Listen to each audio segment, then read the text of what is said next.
they're playing solid basketball. And nobody's going to highlight it. So I think it's necessary to shed some sort of light on what the Chicago Bulls are doing right now. They've won 8 of their last 9 games. And it hasn't been a super tough schedule. I will admit that. The schedule has been fairly easy. Not a lot of crazy talented teams that they've been playing, but ultimately beating the Lakers, who's a number 3 seed in the Western Conference or number 2 seed in the Western Conference, that definitely says something along this journey to you get a lot of Brooklyn Nets, a lot of Indiana Pacers with no stars, some Miami Heat who've been also struggling. And, you get some bad teams in this mix-up that the Chicago Bulls have been playing. But ultimately, I will say this. Despite the easy schedule, it's good basketball that we've actually been seeing on display here.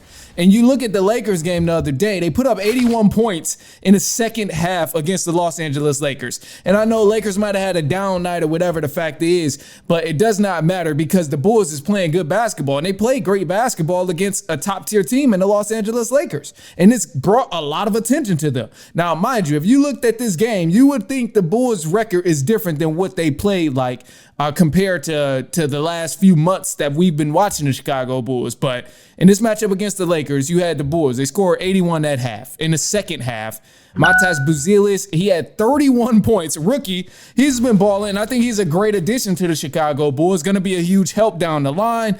And ultimately, as he continues to develop in his game, Coby White been on an incredible level lately. He had 36 points. And for Coby White, I say the Bulls have been playing good basketball, but this is a guy, he's been pretty much averaging 30 points all of March. So he definitely deserves some attention there. And then Josh Giddy was 2 steals away from a quadruple-double. This was just wild. So, yeah, say what you want about the Lakers taking a night off, but, I mean, a quadruple-double? Are you kidding me? Yeah, 16 points, 17 assists, 10 rebounds, 8 steals. 2 steals away. Last person to put up a quadruple-double was David Robinson. So I know the Bulls aren't making the playoffs. They're not a team you need to be worried about when you see them on the schedule. But you got to acknowledge when a team is playing good basketball. And I think it's fair to acknowledge when a team is finally crawling out of bad play like they've been having, all throughout the course of the season. So now that they finally found a rhythm, it's something to acknowledge here. I think that's something, that is worth applauding, if you will. This is the first time in a long time you've seen the Bulls play good basketball. I mean, in this game against LA, we saw a lot of loose balls. They were jumping on loose balls. They ran circles around the Lakers. Lakers did not look like a 3rd seed team. I'm going to just be honest, bro. They didn't look good. And you had Luka healthy. You had LeBron healthy. You had a completely healthy Los Angeles Lakers team, but they ended up just catching the belt against the Chicago Bulls. And when this happened, it could have been a lucky game. But it ultimately looked like they just wanted it more. And, even if it is a lucky game, whatever, it's just a momentum type of thing. Hopefully, for the Chicago Bulls' sake, this is something to build off. Because all of March, they've been playing good. They've been playing pretty solid. Again, like I said, 8 wins of their last 9 games. And then they've been taking care of business. Like, you got to love that. So even though it's no playoffs, it can possibly give the Bulls some direction in where they should lean toward for the back half of the season and also going forward in the next few years with so much young talent on that team. Because in the month of March, from what I've seen from the Bulls, they look like an actual team. They look like a complete team instead of some talented individuals that just got together to play basketball. No, we actually seen guys sharing the ball and running the floor and looking like the chemistry is actually beginning to develop more and more. And that's something that's extremely important, honestly.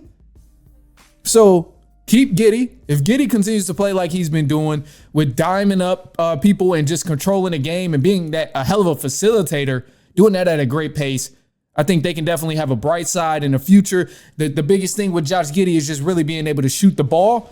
And then obviously Buzelis, he's remarkable to be so young in the league right now. I mean, this dude is definitely talented. And I think ultimately he is going to help the Bulls in the near future.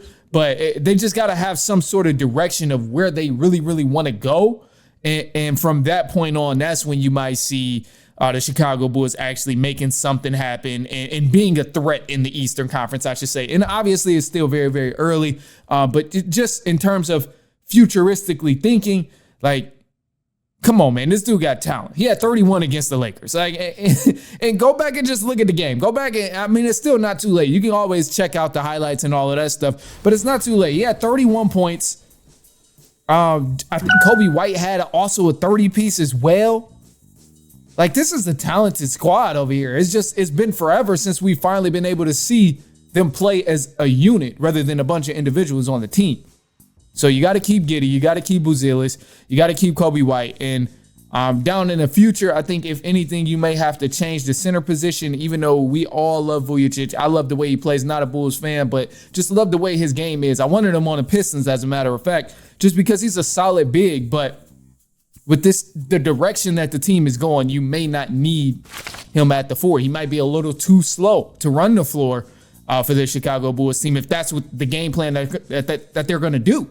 Like, if you're going to run the floor and you plan on being a fast-paced team like they've looked like in the month of March, then maybe you do need to change things up. But ultimately right now, man, I'm loving what I'm seeing from them. They was playing some good ball, and I respect good ball no matter if you're a playoff team, play-in team, playoff team, not a playoff team. I don't care. I respect good ball either way it goes. So me seeing a team play good basketball after they've been struggling for so long and after they've been struggling all season long, I got to give them some credit, man. I got to give them some credit. It's only fair. So I ain't going to sit here and tell you the Bulls is on the come up or they might change things around this season and make the play. Like, I ain't going to even do all of that stuff. I ain't going there. I'm going to just stick to the narrative of them not even seeing the playoffs at all. But ultimately, it's something you can consider. And right now they are at number 9, so they are technically a play-in team.